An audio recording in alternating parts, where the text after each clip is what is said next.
Scribbled States. This is our buddy Frank Franko, and What's up, guys?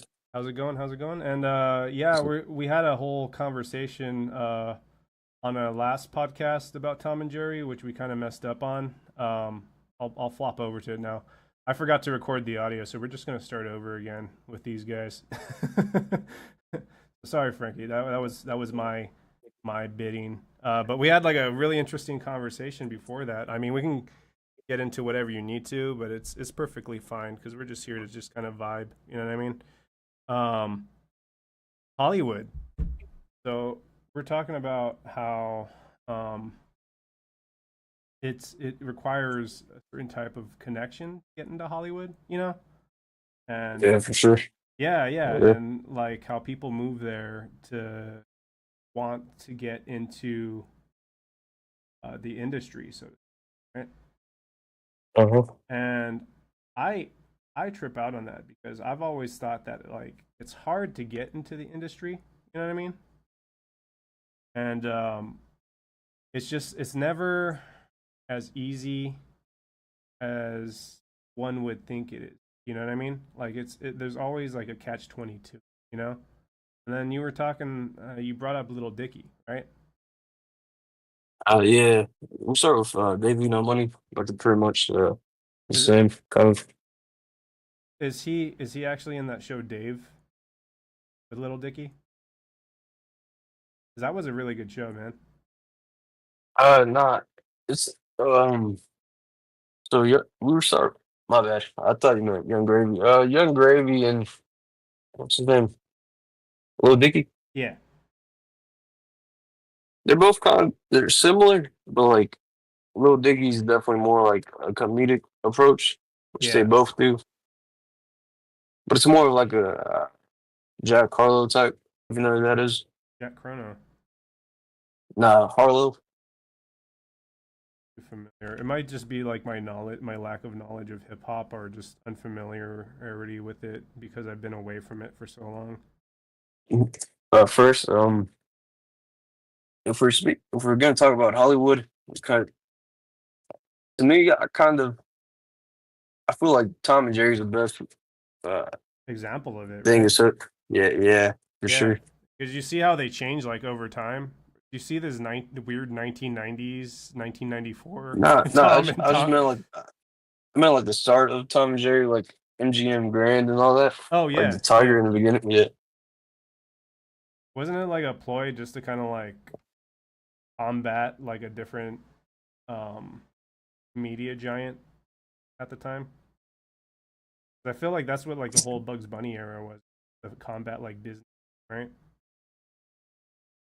yeah. I don't know. I think you might be right. Um, I thought you were gonna say communism. They were trying to weed out the communists, so they made Tom and Jerry, which I Really? wouldn't be surprised about either. I mean, The Red Scare and yeah, I ain't about the fat check, but I'd like to hear uh yeah, but more about that. we're talking about Hollywood and like how Lil Dicky and maybe No Money Yeah, both come from like tech industries and how yeah, vital connections are. that's cool because I didn't know Little Dicky came from like the tech industry. Like I'm currently in tech industry right now too. Like on my like day job thing going. So it's Can we fascinating. talk about that? Yeah, dude. It's fascinating to see that like other artists are like start out like working like that. Because like for me, getting into tech was just to kind of make a living for myself. You know what I mean? Like I mentioned in one of my earlier episodes, when I do these drawing studies, is that like I got into like tech because people always told me as an artist that I was never gonna make it anywhere as an artist. You know what I mean? Hmm. So like as I got older, it was one of those things where it was kind of like, well, I'm not happy doing what I'm doing, working for the people that I'm for. It doesn't feel right as like um in terms of it doesn't feel right as opposed to like when you get imposter syndrome. Have you ever had imposter syndrome? Uh, yeah, I'm sure. You know, like I've, I've where you're thought where that before. sometimes you'll get random realizations where you're just kind of like, what the hell am I doing here? How did I get Oh, here? You know? yeah, I, sometimes I don't know if I'm capable of doing some stuff. I'm just like, bro, this is incredible. yeah, but So I struggle with like that's the thing though. confidence skills. Yeah, that's the thing though. It's like, um, what brought about that convo was we were talking about how people think they could just walk into Hollywood and it's just things are handed out, you know? Oh, I got a natural talent for this 1 in a million person that Hollywood just picks up and decides, hey, you're going to be a star, you know? Mhm. But then you realize it's like, no, it's a lot of hard work. It's a lot of networking. It's a lot of um, getting your foot in the door kind of stuff, right? But that's kind of how it was in the tech industry too. Like it's like that in every industry. Like you think about it, and a lot of what's going on is like you have these uh, set um, like monarchies. Boundaries. I forget what they're called. It starts with an M. It's like a patriarch almost of things that are set up specific ways. You know what I mean? So like, um, Matrices. mm, same matrix. More of like, The opposite of patriarchy is matriarchy. it But that's just like one might be using the wrong word, patriarch. but there's people set up in their system already. You know what I mean? Like people are where they are because they had connections to get there. So they use those Mhm. connections to move about. Um, I forget what the word is, but you know what I'm talking about, right? Where like you have to know people to get certain places, right? Yeah, for sure, like just the culture of the place. You Yeah, have to yeah, yeah. know what's up. Yeah. But it's not work culture. I forget what it's called because it's supposed to be um, theoretically illegal, but Uh, um, it's like the only way to get anywhere is literally you just have to know people, right? yeah, for sure. And for I me, think I think there is a word for it. I just we're both I'm blanking out on it too, man. don't know. Yeah. So no worries. But I as a person in the tech industry, right, like getting in there, I always had this mentality of like I'm not gonna give into that system, right? And it was funny Mhm. because one of the bigger jobs that I had later on in life, where I was talking to one of my bosses about not getting anywhere, right? The guy tells me he's my boss, like the he was also the general manager of the place. Tells me he's like, he's a good guy. He's a good guy, you know. He wasn't one of those like scumbags that kind of like take advantage of people. I mean, he's sure he Yeah. does, but like he wasn't intentionally trying to cause any harm. Guy was like one of those god,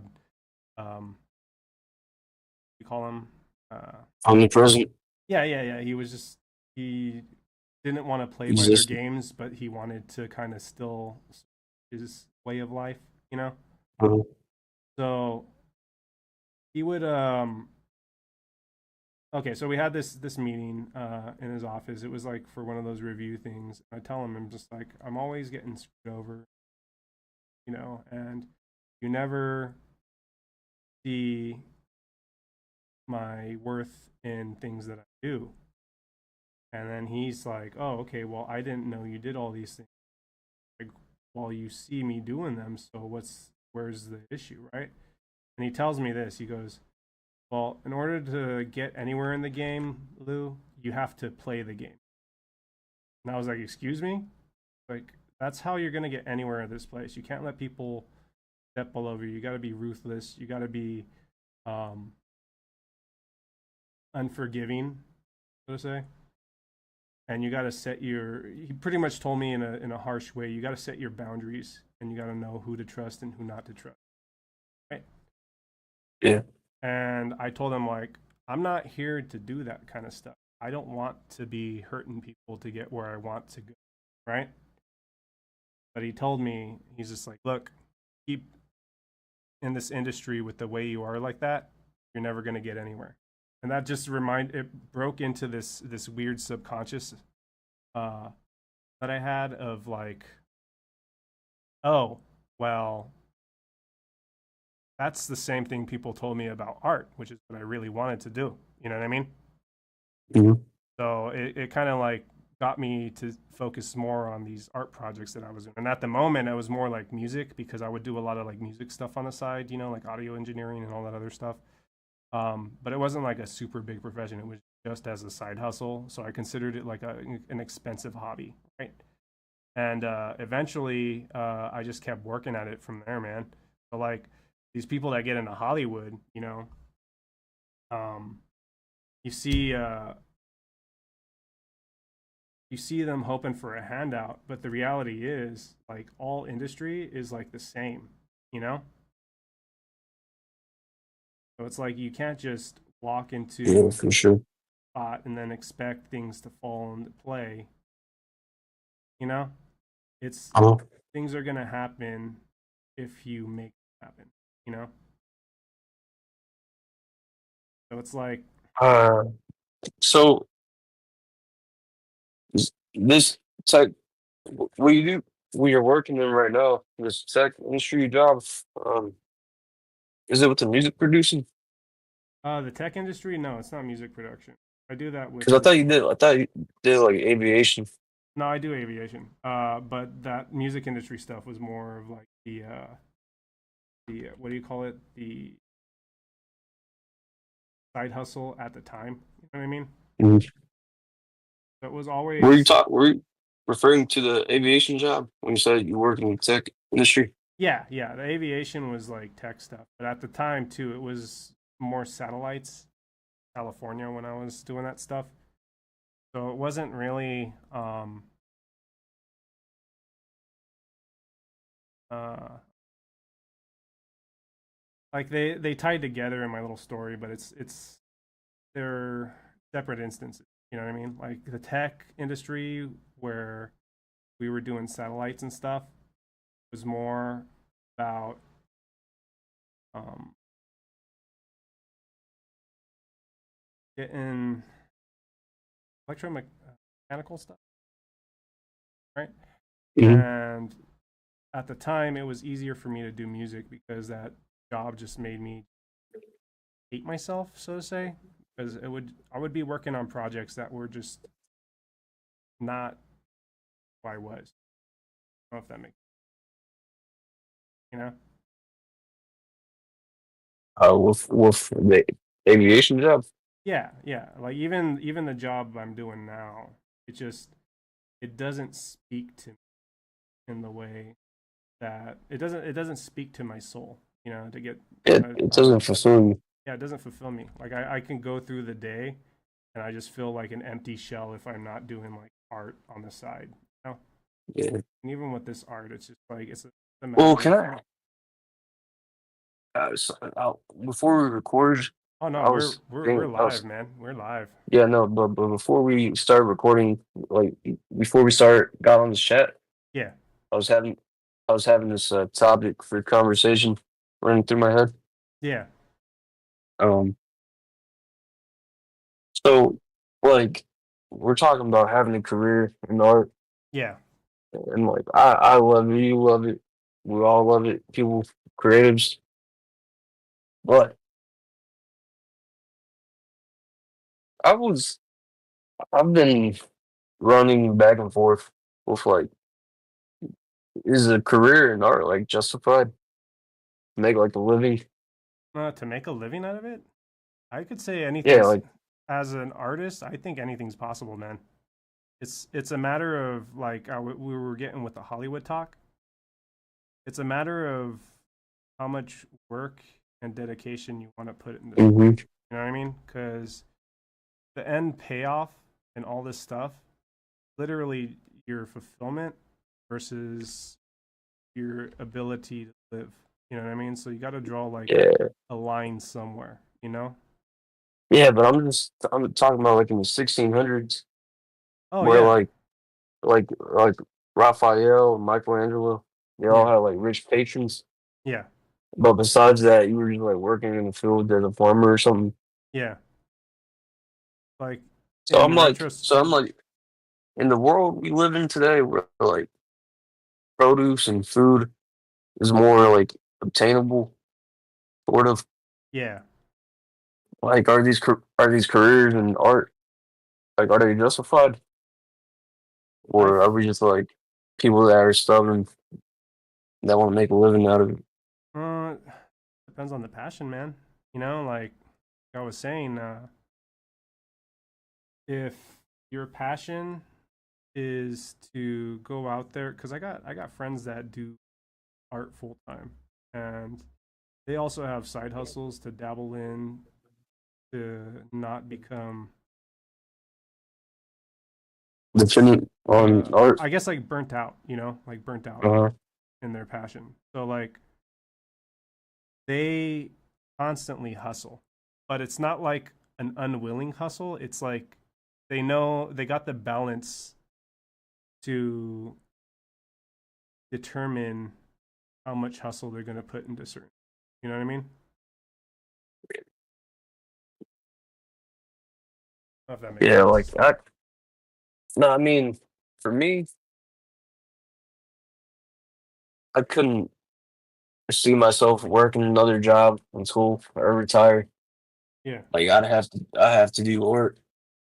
Um, uh, I don't know. It's the only thing that I ever felt like confident in. So Uh, when you say like, do I struggle with like imposter syndrome? yeah. Sometimes I like I'm not as confident in my schools. I'm like, damn, bro. Like people are creating this super heavy work with a lot of details and stuff, and it thematically rich. I'm like, this is the only thing I ever really like cared about, kind of Yeah. like in your low points or whatever. You just go back to art or whatever. Yeah. So it's So you that's what, it's your escape from just harsh realities of life. yeah, And right? it, yeah, but it's not even like escape. I mean, it is escape, but it's more like therapy kind of. Yeah. Yeah. And I get that too. Sorry, I'm talking away from the mic. I do that sometimes because like I'll go on one part of the screen and wait. Um, I get that because I feel the same way with art, but since there's a weird construct of like I can get into it, but then if I get into this too much of the same thing, it becomes a burden. Well, not so much a burden, but it becomes like becomes work. Also starts to drain me. So then I have to dabble into like another field, you know. So then I'll start making music, but then it's like a lot of the times if I have projects I'm trying to get done, like you know the Jurassic Narc stuff. A lot of the times if I have projects I need to get it like work, my mind will all like subconsciously want to just hit it, you know? So then nothing ever gets done, right? But then at the same time, I do have to get into a state of mind. A therapist calls it like mindfulness to remind myself that I'm not doing it because work. I'm doing this because I enjoy it, you know? So Yeah. there's this weird switch I gotta fix in my brain before I start these projects. You know what I mean? Like having to balance art with uh, work, you know, art ethic with work ethic. Or I guess it would be like passion versus art more. Mhm. I was just but earlier when I said like, is a career in art, is it like justified? I don't know. I mean, it is controversial, Yeah, I but believe it's it's just justified. yeah. 'Cause I And mean, like if people were able to like sacrifice all their time to it, like a real profession, Yeah, then we wouldn't have like these big ass transcendental artworks, like religious even. yeah. So it's like if we want the best shit, and it obviously improves the life dramatically. I believe that it's like So I think it's worth it. it's. I believe it's justifiable only because we live in a, what do you call it? Just I Democracy, want to say uh, like capitalist, but I think it's markets, right? a free market. Yeah, this is technically a free market. So therefore, you have to like asset kills the passion of it. It makes it seem like it's unjustifiable, but it's really the act of putting worth onto yourself. Me as like a spiritual individual and like all the spooky stuff, you know what I mean? Um, Putting worth to yourself is very important, only because it helps overall health in general, right? Like you can't. For me, my opinion is you can't go through life thinking that um, you're never going to get anywhere because ultimately you're just going to attract that energy, you know? I mean, yeah, I mean, I bought some art the other week for like $100, like original art, Yeah, for like actual brushstrokes and shit. yeah, From this girl off of Instagram yeah, that and I was like to my mom, I was like, look at this. This is like actual painted stuff, yeah. like that I want paint and shit. Look how nice it is. And she's like, oh, it's cool, but how much did you spend on it? And I was like, it's like 100. And then and I'm like, but this is so dope though. It provided like, I'm like, damn, look how nice this thing looks. Would And I'm you? like, I'd even spend more. I spent like $200. Yeah, I And was gonna for say her, it was like, like too expensive. yeah, yeah, yeah.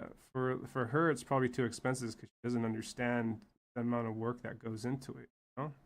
Not to Yeah, say anything about uh, your mom or anything, you know, but not much. um, I mean, I like told her I for was like, this isn't just like 4 hours of work for $100. It's like she took like 7 years to learn how to do this that yeah, other people don't want to do. yeah, and not just that, but the 7 years, and then plus the um, The artistry behind it. yeah, the feeling, the intent, like the concept, everything that went into that. May I ask what it was? It was just a portrait that she made, self portrait thing. That's mainly what she does. Yeah, She yeah, does portraits of other people, but it's mainly self portraits and stuff. yeah. For me, I feel like just that the construct of all that effort into something that you enjoy doing. You know what I mean? Is really the reward, but to make it, it's like it's weird because with this whole self worth thing, you have to also in the art industry know how to market yourself, right? And that's what kind of like takes away from a lot of this. It takes away from the passions. You're putting numbers to things that shouldn't have numbers. You know what I mean? Like for me, like something like a portrait is almost priceless, no matter what the skill type Yeah, is. Because even I mean, the best artists, like one of the best artists renowned or whatever, Frida Kahlo, if you know who that is. yeah, she's a girl with the eyebrow, right? Yeah, those those big things, Yeah, those strong eyebrows. yeah, Um, but yeah, all she did was like self portraits and stuff. yeah, And there are museums and stuff, and like imagine owning one of those. yeah, yeah. And like it's not so much the owning it, but it's just like I had purchased I'm a capitalist, bro. I don't blame you, man. It's part I'm of our own it. society, you know. But like my I had bought a painting off of a friend, and I still have it. And I like to just watch it, look at it, because he has like a bunch of brush strokes in it, right? But it's an actual painting. It's got like a nice, and I love to watch it and look at it. Artist is named Alex Garcia. They call him Smiles. Tattoo artist, but he ton of other cool art. There was a Joker one I'm looking at that he has that eventually has it, right?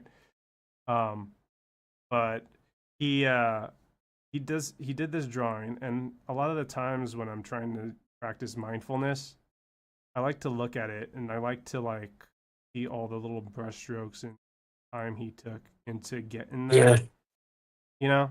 Because it, not even just breath strokes, but just like colors and shit, yeah, yeah, and it's like gradations. you could see where the things were blended together, and you could see the process almost just by looking at it, Mm-hmm. you know? Oh yeah, hell yeah. So, I mean, like to say that I forgot where we were going with this, but still, like art appreciation. uh, to justify his work, it's just like I really wish I would have paid more for it. You know what I mean? And like if I Mm-hmm. had infinite amount of money, it would just like there's really no when you appreciate something that much, there's really no value you could put to something in terms of numbers. You know? So Yeah, and I'm not even saying like, uh, because I don't think artists should get paid more than like other types of jobs. I think they definitely we definitely deserve a living. yeah. Oh, I wish artists um there would be like programs to promote the amount of artistry out there. Back to the self-portrait thing, you know, like it's kind even of if bad like wealth in art.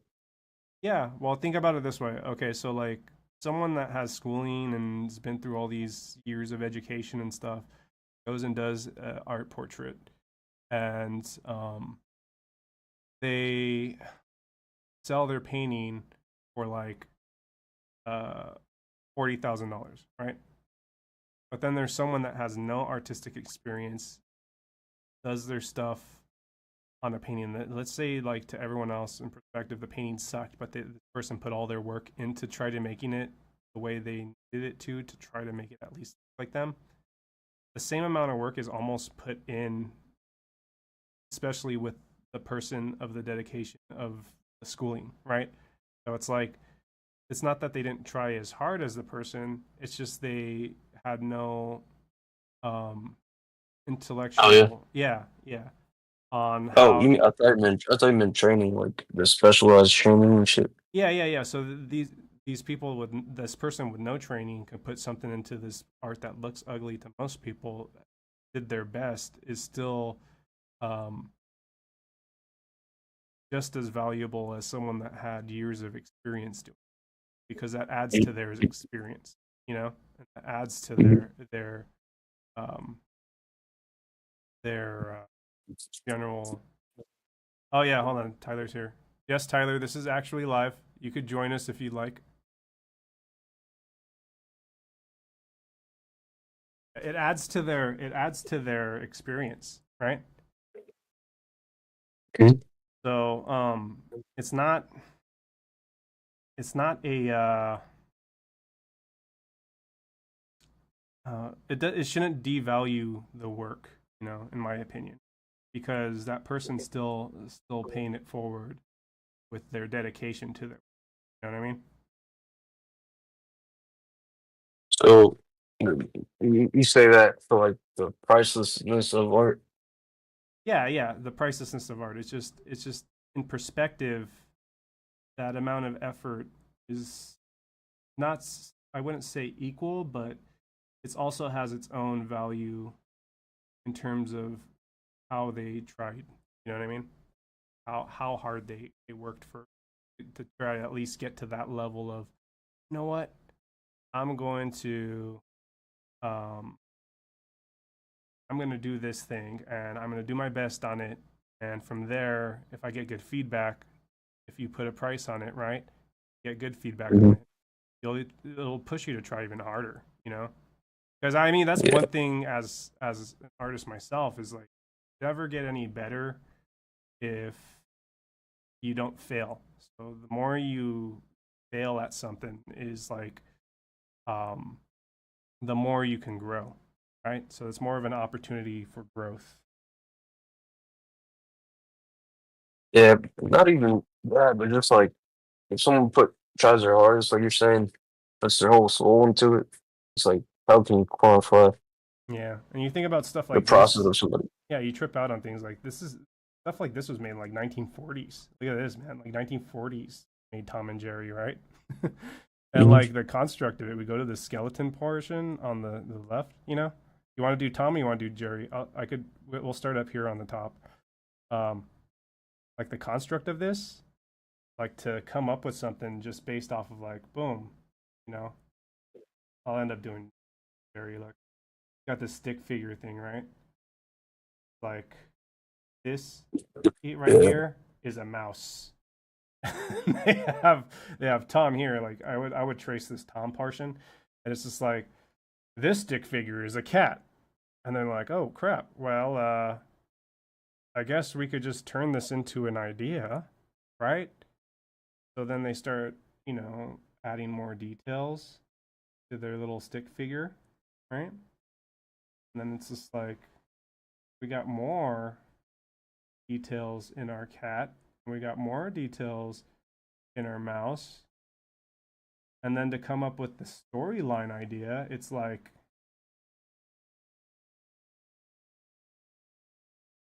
hey, these won't just be characters. Let's make them fight each other, right? Mhm. So then they go and fight each other, and it's just like, okay, well now we got a storyline, you know. So let's give them some character. So they start with like these fluid states, add like mass, like this is I would call this like um some people call it fluid dynamics or just like um it was called something. Damn, I thought Tyler was in the chat. Oh, he's in the chat. He just asked if it was live, and I'm just like, yep. But he'll probably pop up later. I think he's working right now. So it starts with like a fluid. This is what my sketchbook looks like, dude. With these little skeleton figures. Yeah, yeah. I've So been doing a lot of these. it's crazy how like it starts as a skeleton, right? Which I would call like the fluid state, Uh, right? And then it goes to like a bodied state. I'm probably using these wrong, right? But then they jump over and they give the character details, and I would shorten this, call it a charactered state. Caricature? I don't know if I'm spelling caricature, right?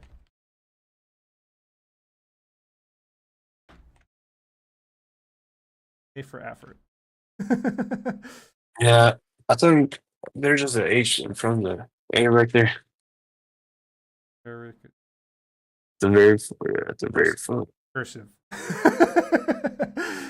Anyway, they get like a charactered state, Then they actually have like dynamic poses.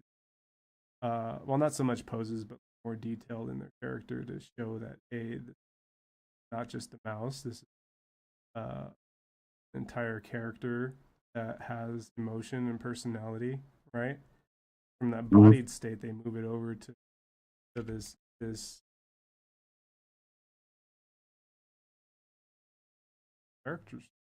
character embodiment. You know And what Smosh is? Mosh Smosh, the YouTube channel. sounds familiar. Back in like 2008, Anthony and Ian.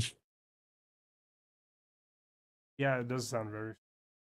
You like um animations and stuff, right? They do like YouTube skits. Oh, skits. I mean, it's my brain's really fuzzy. I mean, I remember how we were talking about like memory stuff, like how like a lot of times if I'm away from it for a while, like I kind of forget details. You know what I mean? Hmm. And like the other day, well, not the other, like about a month or so ago, one of my friends at work, we were talking about he does Mr. Dabalina, whole rap song, right? Uh-huh. And I forgot that I had told him about that song, brought it up and like reminded him. He asked me, he's like, "Oh, you remember that guy who does Mr. Dabalina?" Mr. Dabalina. Like I completely forgot about it. You know what I mean? Hmm. And he reminded me that it was like, oh yeah, yeah, you brought it up the other day, because we were talking about how it gets stuck in your head and how catchy it is. You know what I mean? Hmm. And I completely forgot that we had that conversation. You know, because we had stayed away from the topic of Mr. Had been stuck in my head for so long. You know, Uh-huh. so I have these weird states where I just get things. You know, and yeah. Speaking of forgetting. I was talking about Smosh. Oh yeah, Smosh. Go back to that. Oh yeah, yeah. Um, I forget about things after staying away from them for so long. yeah, nah, that's kind of what prompted my discussion about like Los Angeles and Hollywood. Yeah, There was a YouTube channel with like a big headquarters over there. yeah, Um, I don't. It'd be cool. Like I don't know. I need to get some. I don't. We'll talk about this later with the animation stuff. yeah. Yeah. Um. Yeah, I'm looking for some experience right now, bro. That's fine. That's perfectly fine to talk about, man. Um, make you feel better. You know, I've never had any uh technical training animation in terms of Hmm. education. You know, everything I know has just been figured out on my own. You know, and if I Yeah. had it, and considering we live in a world with the internet, anything I didn't know, I went out of my way to kind of figure that out, right? And it really does help to keep on the practice. I mean, so like I say, man, this right here is honestly what we're doing now with these tracing things. Hmm. It's really helping you put mass to specific character development, right? We start here with this one state, move it to another state, this one, and then eventually you could do this side over here when we're done. Or when you're done with that side, well, work on this guy here. Eventually, when we're done with these, we can make our own dynamic poses, and then like we could put them together. You know what I mean? So like in terms of animation, this helps a lot too because it's like these characters are simplified to the point where it's just like when you make your rough pass, your final pass, and whatnot, you could do everything on this first pass with this the skeleton, right? So you don't have to do all these Nah, details just well, yet. I was mainly talking about like because I'm saying they're like a big headquarters thing. They have like I think they have like illustrators for videos and shit. Yeah. I was talking about like getting experience. It hasn't that way kind of. Do you watch YouTube like Good Mythical Morning? What was that? Good Mythical Morning? Good mix till morning? Nah, Mythical. I don't think so. Doesn't sound familiar. Jesus, bro. No, see, Am I missing out? I don't really watch them, but there are these two huge YouTube creators Yeah. called Rhett and Link. Rat and Link. Yeah, That sounds familiar.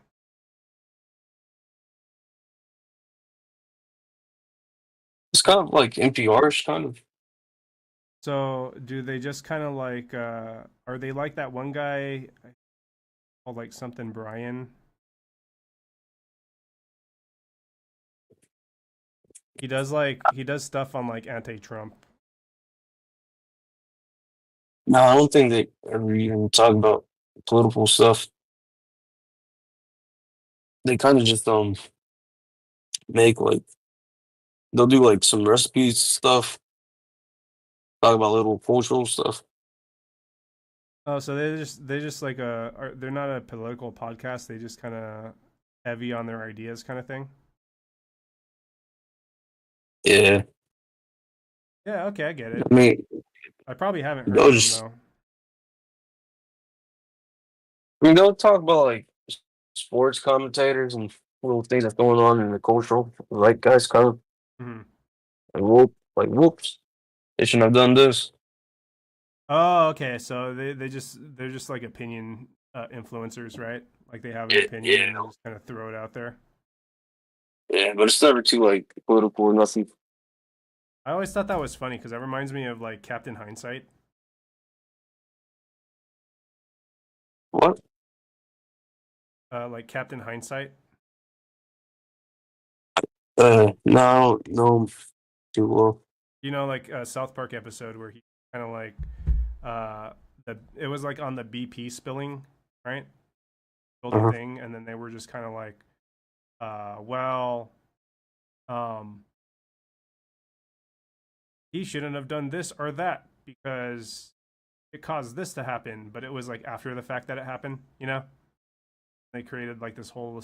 It was he's like not even a superhero. He's just lies and stuff, but he just goes around telling people what they should have done. So they call him Captain Hindsight. Yeah. Yeah, So it's just like it's kind of the similar concept, huh? It's just like they're just kind of like, oh well, that happened because of this, and I think this is gonna happen now because of that, right? yeah. Um, I mean they're pretty wholesome dudes. Kind of Yeah. like that's the whole appeal. Kind of they're these older people on YouTube just talking about stuff. But yeah, I mean, um, anyways, they bought Smosh. It's a lot of business stuff. Really? Yeah, you don't know what Smosh is? I'm saying it just sounds familiar. I'm pretty sure I do. Like I'd have to go back and like remind myself. You know what I mean? Like look at it and then like I'll get the memories. You ever get like drunk flashbacks? Yeah, sometimes. Yeah. Like sometimes I'll go to a place and then I'll just kind of like get like a drunk flashback and just oh shit, I have been here. It's kind of the same with a lot of my memories. Like sometimes I just remember things by going back and revisiting. You know, I think it's also like a part of my um my upbringing. You know, like some parts of me are going to remember things and naturally just like block things out as like a protection mechanism, right? Hmm. But sometimes it'll fall in accordance with like other things, you know, like it'll just apply to things that it shouldn't apply to. Does that make sense? Anyways, I yeah. yeah, I'm sure I heard of him. I wanted to go back to this real quick. Okay, so rip out on these poses of Tom. See how they're like very distinguished, right? So I'm gonna let you start on this one up here, but let's focus on just like this fluid motion of these sticks before we do like the heads. Rip out. He has this weird thing where he's just like that, right? Mhm. And there's this weird shape, and he just kind of like even you could see where he adds the pencil marks because like they're a little darker than most, and it creates like that fluid state, right?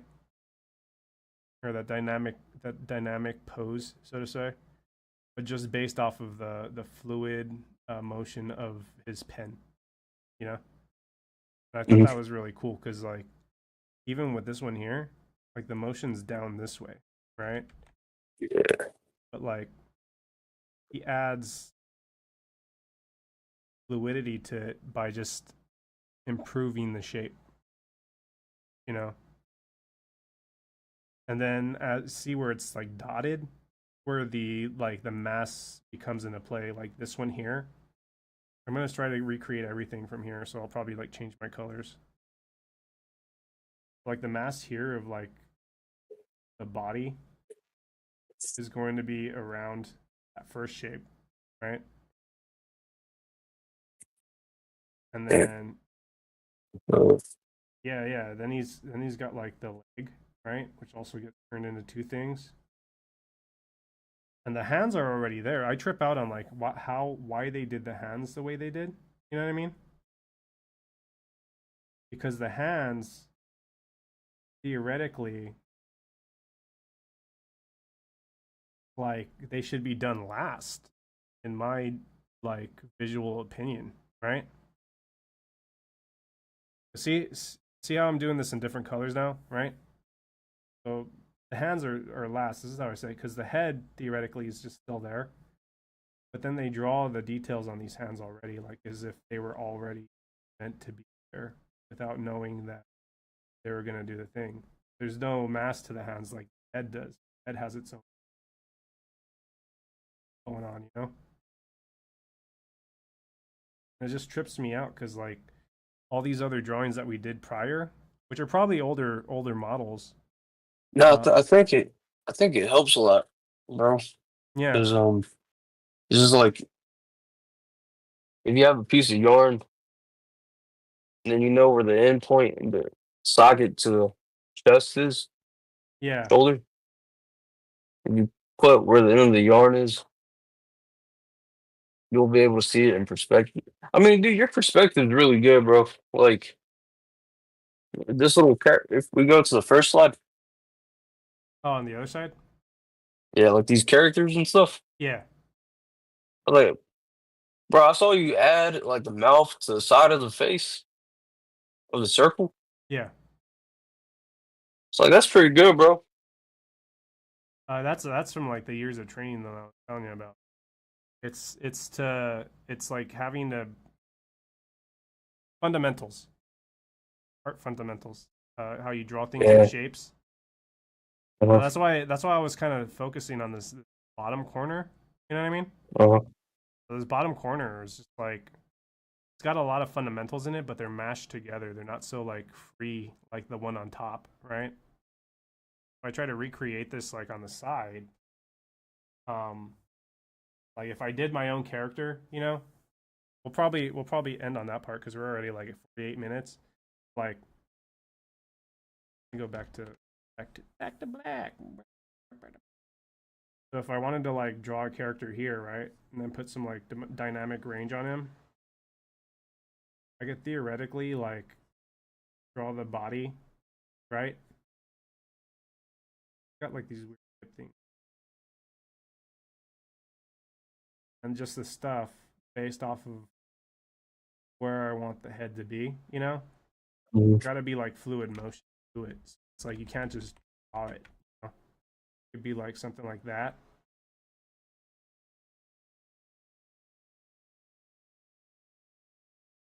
And these T shapes are like really, really old. You know, like a lot of people don't really use these.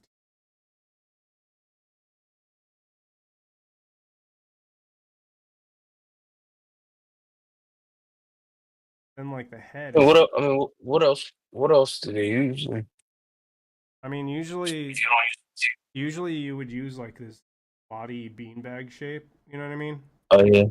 Yeah. And then just like work from there. Like the head would be like here, and you'd have like your arms, and then do the skeletons based off of the arms, right? Kind of put it together like that. Well, I mean, in my drawings, I kind of in my sketchbooks and my Procreate library, Yeah. I think I kind of go for like the starting of like I'll go.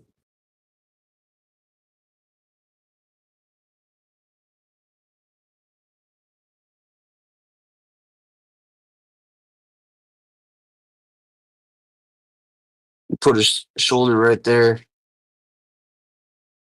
like his leg or whatever. Yeah, Because the body is like shaped like this, kind of. yeah. This being his pelvis, lower abdomen, back. Oh yeah, like they cut it into little bits too, huh? I guess I kind of do the same with this because if you think about it, like I got this little bottom section here, but I got this from this guy up here. Um, there's like a bottom and then like an abdomen, right? So abs would be Uh, here, and like the rest of the body is just scrunched together, right? So kind of similar to what you got over here. Like his rib cage got all the other act. Like legs have always been like super strange. Legs and arms, they're just super strange because as a cartoonist, you know, you want to like make things a little bit more, not complex, but I want to make things a little bit more fluid. So like you have to like extend them more than they would normally be extended. So like when you curve something, like let's say like you got like this weird like I'll do it over here, like a side curve like that. Like your shoulder would be here and your hand would be here. So theoretically, the elbow shouldn't curve that way. It yeah. should be a straight line, right? You would have to emphasize that curve into Wait. your What? drawing. What? How? What shouldn't work? Huh? Oh, like What shouldn't work? these hard shapes. Yeah, there's these hard shapes here. Uh-huh. Like those don't work in like cartoony poses. Like if you go up here to 1958 Tom, he's got a curve and that Mhm. and theoretically Yeah. yeah, Yeah. the arm shouldn't move like that. It should be like straight and then Uh-huh. another line there. But to put emphasis on the motion, the dynamic motion, you got to like add extra like curve to it. So Yeah. I think it's That's spaghetti arm. yeah, yeah. So that trips Yeah. me out how he uses like these really sharp angles. You know, like even this one right here, it should just be a curve like that, but he's got like the limbs set up so that there's still fluid motion. You know what I mean? They could add those curves in there as he does. He makes like the spine like its own thing. You see that? How like the tail is Yeah. like Yeah. connected Yeah. to the I saw. I spine. saw it. That's a trip, man. Mm-hmm. Trip that trips me the hell out. Got like a point for the ball and the connect. Anyways, shit. I mean, do you have anything else you'd like to mention? We're at like 50 minutes, man. Make this like a special hour-long episode. Tangents. Uh, I mean, I like what we were saying at the end. When we were talking about character building Yeah, and our little processes of adding figures. yeah, But mainly, I just like this guy right here. Like I struggle a lot. I'm still learning a lot. Like this is not how he should look. yeah, Should be more like something like that. yeah. But when you get when It's a you lot. It's a lot of refinement, and yeah, that's what like we're talking. You're talking about getting tricked out over these hands right here, yeah, adding them first. yeah, I imagine after a while, like this, his experience, he just knows my hands are gonna end right here. yeah, and he just picks up on the motions of it, right? Like he's picking up on his just like his natural uh flow to his own style. And Mhm. I could really appreciate that in a lot of young animations. But I mean, we could probably touch more on that. You wanted to do SpongeBob next time, right? Yeah. All right. So that being We'll said, do it. yeah, thank you all for coming. Next time Frank's on, we're gonna do some SpongeBob because we are goofy goobers. So Oh yeah. be sure to go to that Loot Crew Discord. Add yourselves to there if you guys want to be part of this whole chat thing. And if you guys also want to be guests or whatever, you know, feel free to, you know, hit me up on my DM in the Discord on uh, what you'd like to do because we also have our Rearted show kind of tags along with this. No, this is more of an. Anyways, Uh, thanks. It was a pleasure having you, Frank. And yeah, until next time, guys. See you guys.